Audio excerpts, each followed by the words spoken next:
আসসালামু আলাইকুম। বাড়িতে এসে রাস্তায় বের হয়েই দেখলাম যে আজকে বাড়িতে আসছি ২ দিন হয়। রাস্তায় বের হয়ে দেখলাম যে ভাই গাছে গাব পেকে রয়েছে। মানে এত পরিমাণে গাব পেকে আছে মানে কল্পনার বাইরে। দেখলেই খাইতে ইচ্ছে করে ভাই। যে কেউ আপনারাও দেখলে হয়তোবা খাইতে ইচ্ছে করবো। আমি নামাজ পড়তে গেছিলাম। নামাজ পড়ে এসেই তো চিন্তা করলাম যে গাব পাড়বো আজকে। যেহেতু গাছের গাব, ঢাকায় ছিলাম গাব ভাই কিনতে গেলেও অনেক টাকা দাম। আর ঐরকম মিষ্টি ছিল না।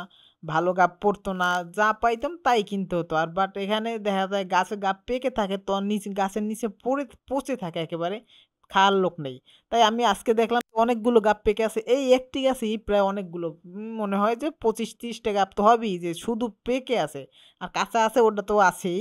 তো আজকে চিন্তা করলাম যে গাব পাড়বো তাই আজকে নামাজ পড়ে এসেই আমি গাছে উঠে পড়লাম। দেরি না করে গাছে উঠে পড়লাম আর ভাবলাম যে কয়টা আছে শুধু পাকা গাবগুলো, কাঁচা গাব আমি একটিও পারবো না। শুধু পাকা গাবগুলো পারবো। আর আমি পাকা গাবগুলো পারছিলাম আর নিচে আমার বুড়ি আছে আমার ছোট বোন। ও মানে প্রতিটা গাব ধরে নিচ্ছিল। আর একটি বিষয় আপনারা জানেন যে ভাই এই গাবগুলো প্রচুর পরিমাণে চুলকায়। মানে শরীরে লাগলে প্রচুর পরিমাণে চুলকায়। তাই বুড়িরে নিয়ে খুব ভয়ে ছিলাম যে মুরুব্বি মানুষ যদি শরীরে লাগে তো প্রচুর পরিমাণে চুলকাবে, কান্নাকাটি করবে।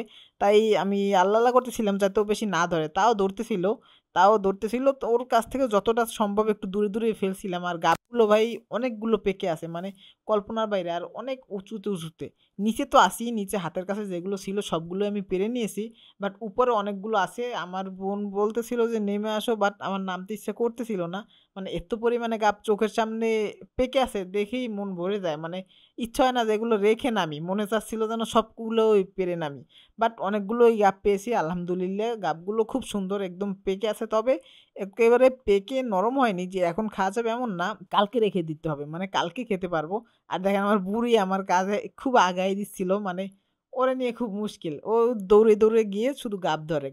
তাই ভয় ছিলাম ওর শরীরে যদি গাব লাগে তাহলে তো প্রচুর পরিমাণে চুলকাবে, কান্নাকাটি করবে। তাই ওর কাছ থেকে যতটা সম্ভব সেভ করে নিচ্ছিলাম যাতে ওর শরীরে গাব না লাগে। তবে ভাই প্রচুর পরিমাণে গাব হয়েছে। আমি পেরেছি প্রায় ১০-১৫ টার মতোই পেরেছি। যেগুলো পাকা ছিল হাতের কাছে পেয়েছি। বেশি উঁচুতে উঠিনি। তবে গাবগুলো এত সুন্দর মানে দেখলেই খেতে ইচ্ছে করে। একদম ন্যাচারাল, একদম গাছ থেকে পাড়া। এতে না আছে কোনো মেডিসিন, না আছে কোনো সমস্যা। আলহামদুলিল্লাহ খুব সুন্দর গাব এবং গাবগুলোও ভালো, খুবই মিষ্টি। আর বর্তমানে দেশের যে পরিস্থিতি, বর্তমানে কিন্তু বাজার থেকে কোনো কিছুই কিনে খাওয়া একদম সেফ না। যতটা সম্ভব বাজার থেকে কিনে না খাওয়া ভালো। মানে বাজারের জিনিসগুলো ভাই ফরমালিন দেয়া থাকে, বিভিন্ন মেডিসিন দেয়া থাকে।